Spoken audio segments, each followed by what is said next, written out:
Hello friends, बरायबाय फिन खनसेबाव Bodojobinfo official YouTube चेनेलाव big update message मोनबाय नामा? बेनो जाबाय आसाम एमप्लयमेन्ट एक्सचेन्ज नि big update फैदों सोलिलाबा 100% नोंथाङा साख्रि मोननाय नङा।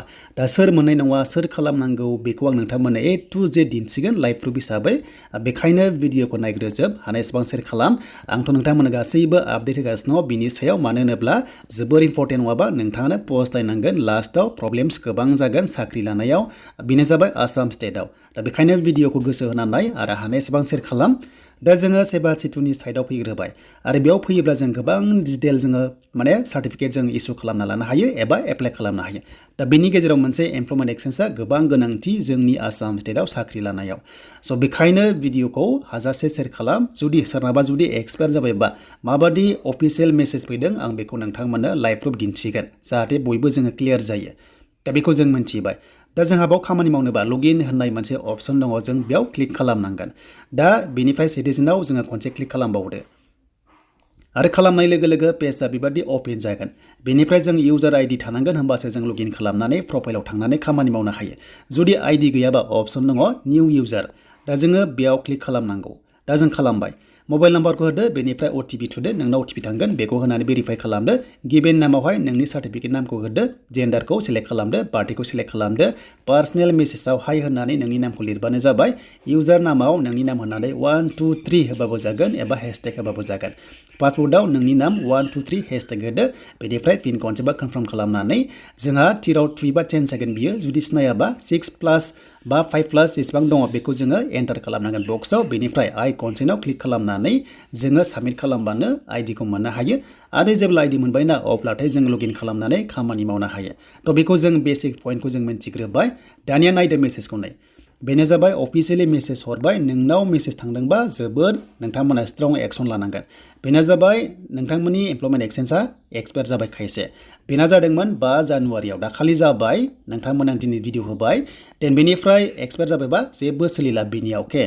थ' बेखायनो नोंथांमोना खालामथारनांगोन आरो बेखौ खालामनायनि डेडलाइन होदों। बेनो जाबाय नोंथांमोना नैबे दाननि सिगां, बेनो जाबाय 6 मार्च 2025 नि सिगां नोङो रिनिउवेल खालामनानै लानांगोन। जुदि खालामाबा लस जागोन। 60 डेज टाइम होनाय जायो। नोंथांमोना एक्सपायार जानायनि 60 डेजनि गेजेराव नों खालामथारनांगोन, होमबासो नोंना भेलिडिटिया थागोन, नङाबा सोलिनाय नङा आरो। दा बेखायनो सेबा सिटुनि साइडआव खालामना होदों। मेक्सिमाम 2025 आव एक्सपायार जागोन एप्रिल दानाव। मानो होनोबा जोङो 2022 आव इसु खालामदोंमोन ना अनलाइन हिसाबै। बेखायनो नोंथांमोना देहायाव नांनांसिगोन, मानो होनोबा साख्रि लाथारनांगौ आरो बे गैयाबानो साख्रियाव डाइरेक्ट रिजेक्ट जायो आसाम स्टेटआव। थ' बेखायनो 60 डेजनि गेजेराव खालामनांगोन। बेखौबो जोङो लाइभ प्रुफ नायगोन नंगौना नंमारा पर्टेलाव थांनानै। स' बेनिफ्राय खायसे गिलायगोन, दायो कमेन्ट्स खालामगोन नोंना एक्टिभ दङबा नोङो टेनसन लानाङा, अके। जुदि नोंना एक्टिभ सोलिगासिनो दङबा टेनसन लानांगौ गोनांथि गैया। नाथाय जेब्ला एक्सपायार जागोन ना अब्लासो नोङो रिनिउवेल खालामनानै लाथारनांगोन, होमबासो डकुमेन्टस भेरिफिकेसनाव नोंखौहाय एक्सेप्ट खालामगोन। दा आसाम पुलिसनि एडिआरइनि एबा गोबां साख्रि फैगासिनो दङ ना, एक्टिभ थाथारनांगोन। एक्टिभ गैयाबानो नोङो डाइरेक्ट रिजेक्ट जागोन, मोननाय नङा साख्रिखौ। स' बेखायनो जोङो दायो लाइभ प्रुफ नायनोसै पर्टेलाव थांनानै। स' दायो नायदो, आङो आंनि आइडिजों लगइन खालामबाय। नोंथांमोनाबो आइडि दङबा लगइन खालामदो। आइडिखौ बोरै खालामनांगौ आंथ' खोन्थाखाबाय। एमप्लयमेन्ट एक्सचेन्ज डाइरेक्ट बेयाव लिरनानै जोङो सार्च खालामनांगौ, होमबानो डाइरेक्ट नोंखौहाय रेकमेन्ड खालामखागोन नै। दा बेनो जाबाय जोङो सार्च खालामबाय ना। दा जोंनि खामानिया जाबाय रिनिउवेल खालामनाय नालाय, बेखायनो गाहायनि अपसना जोङो बेयाव सेलेक्ट खालामनांगौ। दा नै बेनो जाबाय एमप्लयमेन्ट एक्सचेन्जनि रिनिउवेल खालामनाय अपसन दंखायो। एप्लाइआव क्लिक खालामबानो जोङो थांनो हायो। दा जोंहा रेजिस्टार खालामनायाथ' थांखाबाय सिगाङावनो, बेखौथ' गोबां खालामखाबाय। नोंथांमोनाबो खालामना लादो जुदि खालामाखैबा। दा जोंनि खामानिया जाबाय कन्टेन्टआ बेनो जाबाय एक्सपायार जाबायना, जों बेखौ रिनिउवेल खालामनायनि अपसनाव जों थांबारनोसै। मा नांमारगौ डकुमेन्ट्सआ जों बेखौ लाइभ प्रुफ नायमारनोसै। स' दायो जों एप्लाइआव थुबायना, एप्लाइ उइथ आधार कार्डजों खालामबा सानसेयाव मोनगोन। जुदि उइदाउट आधार कार्ड खालामबा नोङो डकुमेन्टस भेरिफिकेसन खालामजाहैनांगोन एमप्लयमेन्ट एक्सचेन्ज अफिसाव थांनानै। बेखायनो बेस्ट अपसन एप्लाइ उइथ आधाराव क्लिक खालामबानो जोङो सानसेयावनो मोननो हायो।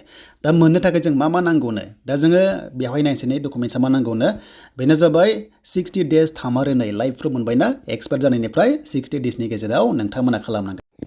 स' दानिया जोङो बे थाखानाय नोंनि एक्सपायार जानाया बेखौनो जोङो साबमिट खालामनांगोन। मानो होनोबा 60 डेज होदों नालाय, दा जोङो दाख्लैसो जादों नालाय, दायो जों बेखौनो होनांसिगोन आरो आपल'ड खालामनांगोन आरो।